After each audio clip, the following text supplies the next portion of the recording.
Santiago Bernabéu. Just hearing that name gives you goosebumps, doesn't it? The home of the greatest football club in the world. The place where millions dream of standing. But what's been happening inside this stadium lately? It's making my head spin. Honestly, I've been going back and forth for months about whether to talk about this. Because it's a complicated topic, a sensitive one, you could say. But I couldn't hold back any longer. Kylian Mbappé. That one name is now the source of every Real Madrid supporter's headache. The man Florentino Perez waited nearly 10 years to sign, that very same man, now stands in front of the Bernabéu like a giant question mark. How did it come to this? A world champion, one of Europe's finest strikers. How did he manage to throw one of the greatest clubs in the world into chaos so quickly? To understand that, I need to go back, quite far back. When I was thinking through this whole thing, a name suddenly came to mind: Napoleon. Sounds strange, right? Comparing a footballer to a historical emperor? But think about it for a second. Napoleon Bonaparte was a man who genuinely believed he was different from everyone else, greater than everyone else, that systems existed for him, rules bent for him, the entire world would curve itself around him. And that belief made him extraordinarily powerful on one hand, while on the other, that very same belief planted the seed of his downfall. With Mbappé, the parallels are almost unsettling. Both French, both recognized the entire world at a young age, and both grew up with a mentality where they see themselves as bigger than the system. Now, someone might argue, isn't that mentality exactly what separates the great ones? Fair point. But when that mentality crosses a certain line, it stops being greatness. It becomes a problem. When Mbappé first stepped onto the pitch for Monaco in the Champions League, how old was he? You might not remember exactly. 18. At 18 years old, scoring against a team like Manchester City, running in a way that made it look like an athlete had wandered onto a football pitch by mistake. I was in awe watching that. A lot of people were. There had been a massive void in France for a long time. Zidane had been gone for years. Every young player who came after him was measured against Zidane, and every single one of them failed to meet that expectation. But Mbappé quietly started filling that void. The 2018 World Cup, Mbappé was 19, France became champions. From that one tournament onwards, the trajectory of his career changed forever. The media stopped seeing him as simply a very good footballer. They started seeing him as the king of the era that would follow Messi and Ronaldo. And once a label like that sticks to you, peeling it off is nearly impossible. Mbappé went to PSG. The start was fine. But slowly, what happened there was a little unusual. PSG began transforming from a football club into Mbappé's personal stage. In 2022, when Real Madrid came calling, PSG held him back with an almost unbelievable package. And part of that package included things no player in modern football had ever received. Who would have the final say in sporting decisions? Mbappé. Who would be coach? Mbappé's opinion would be sought. Who would be signed? Mbappé would have a say. As absurd as that sounds, it's true. A 25-year-old footballer determining the entire future of a club. What does that kind of power do to a person? There's actually research on this in psychology. When a person is given limitless authority and no one challenges them, a kind of distortion sets in. They begin to forget that the people around them also exist, also have opinions, also matter. That is the version of Mbappé who arrived at Real Madrid.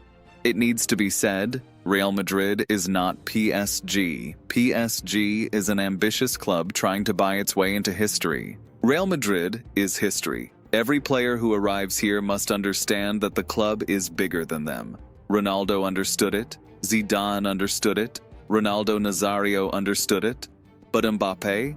That's the real question. When Mbappé arrived in Madrid, the dressing room already had a set of established stars. Vinicius Júnior, Jude Bellingham, Fede Valverde. They had their own kingdom inside that dressing room. Vinicius in particular. In June 2024, at Wembley in London, Real Madrid won their 15th Champions League. Who scored the most important goal in that final? Vinicius. That night, the Bernabéu roared his name.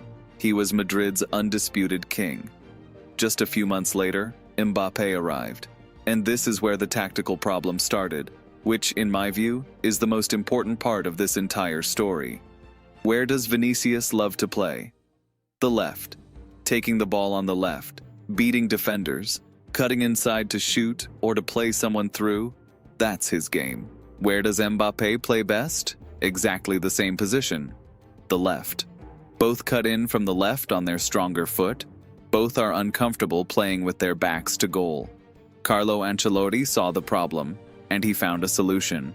He moved Vinicius to the right. He started playing Mbappé on the left or centrally. But that solution created an even bigger problem.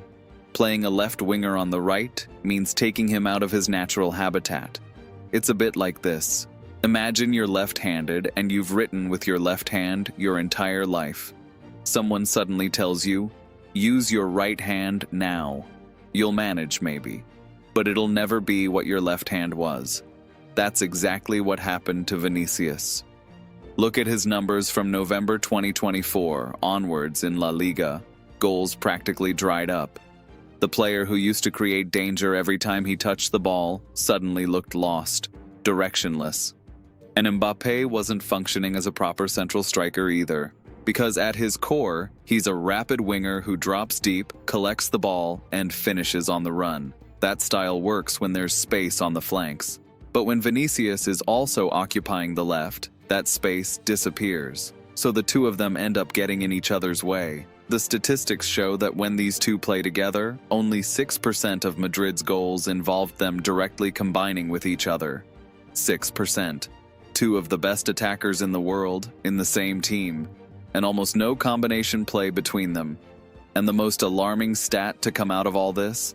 Madrid actually performs better when one of them isn't on the pitch. The board can see this. The coaching staff can see this. The supporters can see it too. When it comes to Mbappé's personal numbers, plenty of people will rush to defend him. They'll say, 59 goals in a calendar year, matching Cristiano Ronaldo's 2013 record, winning the European Golden Boot. Those numbers aren't lies. But ask yourself one honest question. Who were those goals scored against? Real Valladolid? Leganés? Olympiacos? These aren't bad sides, but they're not big matches.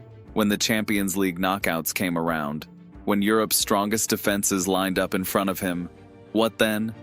Think back to the first El Clasico. Mbappé was caught offside so many times it looked like he'd simply forgotten the rule existed. At Anfield against Liverpool, young defender Connor Bradley kept him completely quiet for the entire match. That day, he wasn't just ineffective. He couldn't even convert from the penalty spot. In the Champions League quarter-final against Arsenal, he was on the pitch, but might as well have been invisible. After missing a penalty against Athletic Club, he admitted publicly he wasn't in a good place mentally. That admission matters. Because when a player says he's not in a good place mentally, it's not just his personal problem anymore. It ripples through the entire squad. Several reliable sources, including The Athletic, reported on what was happening inside the dressing room. One incident stands out in particular. During a training session, a member of the coaching staff, Álvaro Arbeloa, made an offside call. Mbappé's reaction was so intense that his teammates stood there stunned. An offside call in a training drill, and it nearly became an incident. That tells you how much pressure had been building up underneath the surface. And then there's the holiday. At the worst possible moment for the team, results going badly, criticism at its peak, everything falling apart, Mbappé went on holiday in Sardinia with Spanish actress Esther Exposito. Madrid supporters erupted. Their anger wasn't irrational. Players are human beings, they're entitled to time off. But the timing sent a message, whether he meant it to or not. The whole dressing room was toxic by that point. And it wasn't just about Mbappé. Reports emerged of a fierce falling out between Antonio Rudiger and Dani Carvajal. Aurelien Tchouameni and Fede Valverde clashed too. But because Mbappé carried the biggest name and arrived with the biggest expectations, all the resentment gravitating toward him. Over 30 million people signed a petition. The demand? Remove Mbappé from the squad. 30 million. Sit with that number for a moment. The player the president waited a decade to sign, the player millions had dreamed about. Those same people now don't want him there. In a match against Benfica, Mbappé scored twice. Madrid still lost. After the final whistle, he stood in front of the media and sharply criticized his teammates. That single act destroyed whatever warmth was left in the dressing room. It goes against everything Madrid stands for. Here, you solve problems internally, not in front of cameras. And what happened in the Club World Cup final was heartbreaking for many people. The opponents? PSG. The very club Mbappé walked away from. And playing for PSG that day was Kylian Mbappé. The Georgian winger literally took the ball straight off Mbappe's foot, dribbled past him, and kept going. Mbappé just stood there and watched. And PSG, the club supposedly incapable of functioning without Mbappé, won that final. Vinicius deserves to have his story told separately, because in all of this, he may have paid the heaviest price. In the summer of 2025, when Vinicius came to renew his contract, he asked for a salary equal to Mbappe's. That's not unreasonable. He scored in a Champions League final. He carried Madrid's attack for years, but the club board rejected the proposal. The reason they gave? His form had dropped. Think about that. The club itself displaced him from his best position to make room for Mbappé. His form dropped as a direct result of that positional change, and now they're using that drop in form as justification to deny him what he deserves. What do you even call that? The irony is, in the matches where Mbappé was absent, Vinicius came alive again. Back on the left, dribbling, scoring, looking like himself. The moment Mbappé returned, the old problems came back with him. Through all this turbulence, Ancelotti lost his job. Xabi Alonso came in. He didn't last long either. The balance of power in that dressing room has shifted to a place where players' egos are drowning out the manager's voice. Florentino Perez is not sitting idle, though. Perez is a man who doesn't admit his mistakes. He manages situations instead, and it appears he's found a solution. The biggest casualty of that solution may well be Vinicius. When two major powers in a dressing room are at war, the easiest way out is to remove one of them. And everything points to Real Madrid keeping Mbappé, at whatever cost. Mbappé is 27 now. At 27, Ronaldo had already won 3 league titles and a Champions League for Madrid and was halfway to becoming the greatest player in the club's history. At 27, Messi was redefining what football could look like, and Mbappé, in Real Madrid's white shirt, still no Champions League. And the hardest truth of all, the club he left, PSG, has won the treble without him. That is the defining irony of Mbappe's career so far. He can score on his own. On a given day, he can tear a defense apart all by himself. But in every team he's been part of, the environment that forms around him has almost always ended up harming the collective. With the ball at his feet, he can be unstoppable. But without it, how much is he contributing?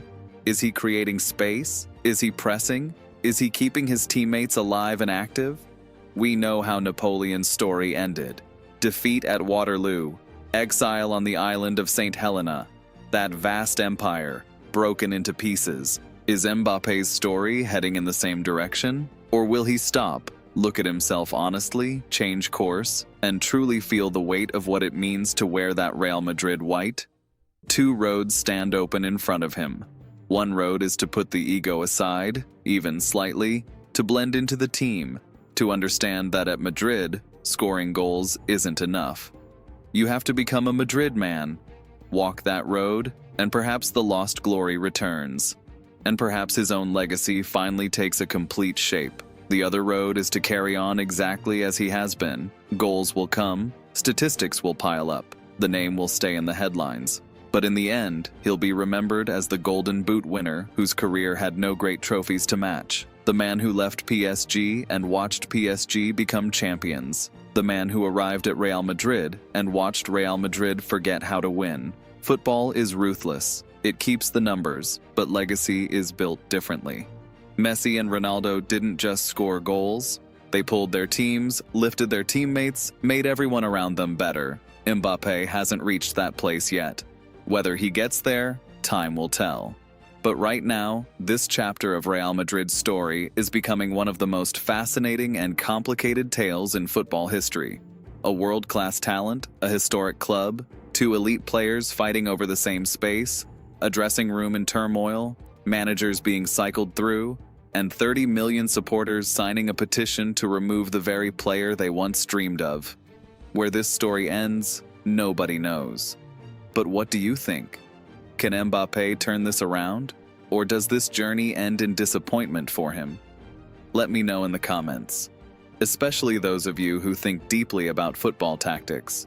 Do you believe there's any way to make these two players work effectively in the same team? I'm genuinely curious to know.